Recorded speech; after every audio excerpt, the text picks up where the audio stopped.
Olá, eu sou a professora Cláudia Gomes. Eu sou uma mulher branca com os cabelos escuros na altura dos ombros. Eu uso óculos e estou vestindo uma blusa bege. Era uma vez, num reino muito distante, um rei ou uma rainha. Quase todos os contos de fadas começam com essa frase, não é? E não é à toa. Isso porque os contos de fadas, os contos infantis da era moderna são releituras de histórias medievais. Assim como os reis da era moderna também são releituras dos reis medievais. Mas para a gente entender a Constituição dos Estados modernos e as monarquias absolutistas, vem comigo que eu vou te contar essa história. E quando estamos falando de Estados modernos, estamos falando de uma forma de organização política que surgiu na Europa, como vemos no mapa, e entre o final da Idade Média e a Idade Moderna. Dito isso, vamos entender exatamente o que é um Estado moderno, como ele é constituído? O Estado é uma unidade politicamente organizada por leis próprias, estruturas administrativas e um território delimitado, ou seja, com fronteiras. Parece óbvio isso, né? Mas nem sempre foi assim. A constituição dos Estados modernos vai acontecer somente no final do século XIV para o século XV.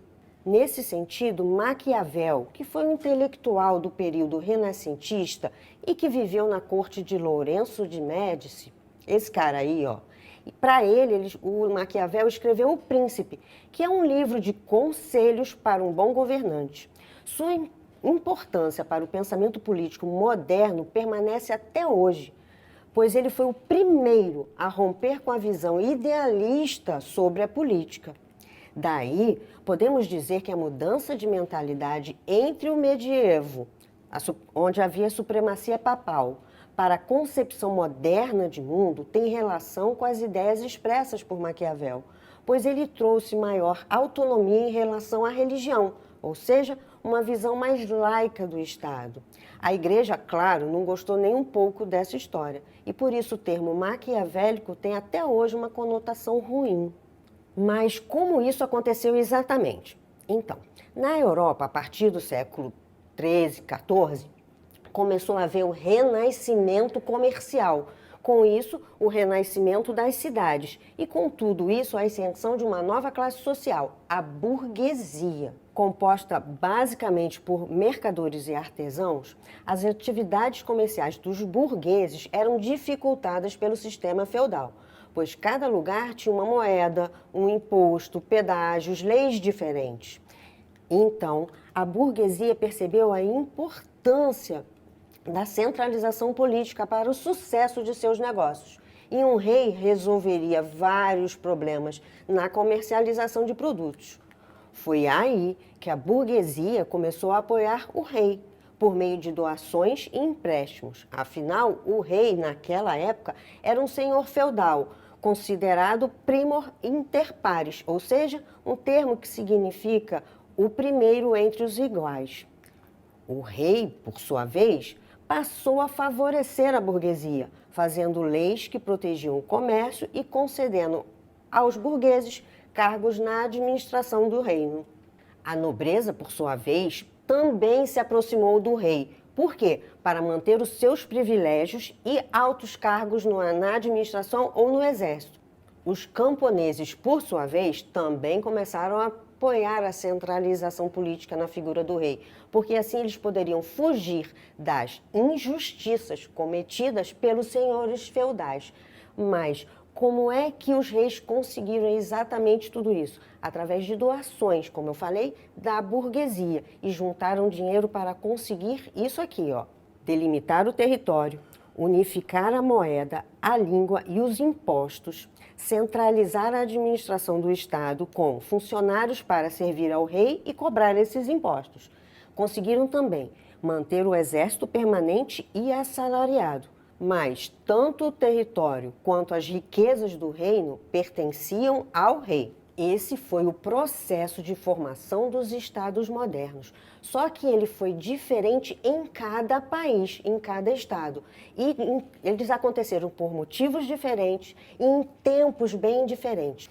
E ele começou lá no século XI, quando Henrique de Borgonha recebeu do rei de Leão e Navarra o condado portucalense. Já seu filho e herdeiro Afonso Henriques continuou o combate aos muçulmanos na Península Ibérica, ao mesmo tempo que lutou pela independência do seu condado.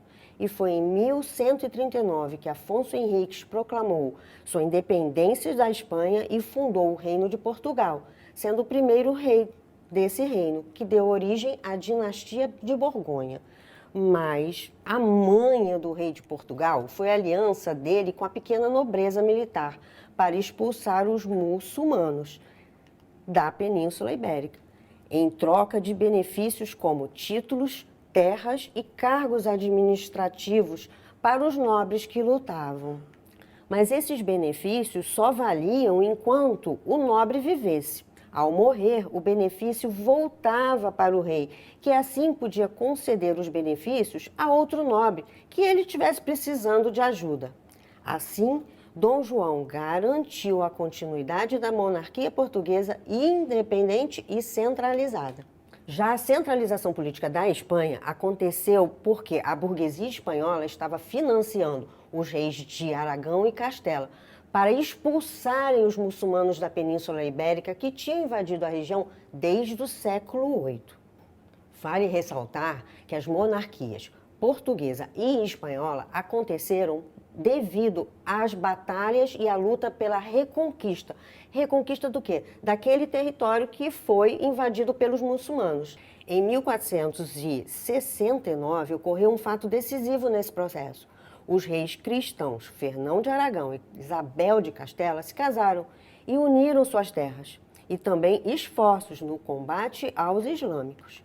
E em 1492, os exércitos dos reis católicos, como eles eram chamados, conquistaram o Emirado de Granada, último reduto árabe na Península Ibérica, completando a formação do Reino da Espanha. Diferente de Portugal e Espanha, os reinos da França e da Inglaterra aconteceram bem depois. Aconteceram a partir dos acontecimentos da crise do século XIV, ou seja, a peste negra, a Guerra dos 100 Anos e as revoltas camponesas, que fizeram com que a nobreza se enfraquecesse e aceitasse a centralização política do rei. Primeiro foi a Inglaterra. Lá, a centralização política se iniciou na Idade Média, com a dinastia dos Plantagenetas, que formaram um exército assalariado, um conjunto de leis e um sistema de justiça para todos no reino. Mas os descendentes de Henrique II se envolveram nas cruzadas e em guerras locais, gastando muito dinheiro. E na tentativa de recuperar as finanças, passaram a cobrar impostos cada vez mais elevados e os bens da igreja. E claro, ninguém gostou disso. Então, um grupo de senhores feudais obrigou o rei João Sem Terra a assinar um documento conhecido como Magna Carta. A carta impedia o rei de criar leis sem aprovação do Grande Conselho, instituição formada por representantes da nobreza e do clero. Porém, 50 anos depois, os representantes da burguesia conseguiram integrar o conselho, que se transformou mais tarde no parlamento inglês, que existe até hoje. Mas foi somente no século XVI que a monarquia inglesa, sob a dinastia Tudor, conseguiu centralizar o poder e constituir um Estado moderno. E a maior representante da monarquia inglesa foi a Rainha Elizabeth I, que tem seu reinado conhecido como a Era de Ouro da Inglaterra. Já na França, o processo de formação do Estado foi longuíssimo e aconteceu só depois da Guerra dos 100 Anos. Isso porque, após a guerra, a nobreza feudal estava destroçada, sem dinheiro, sem nada. E aí aceitou, depois disso, a centralização política na figura do rei. E foi na dinastia dos Valois que conseguiu sistematizar a arrecadação fiscal, organizar um exército e um corpo administrativo para o rei.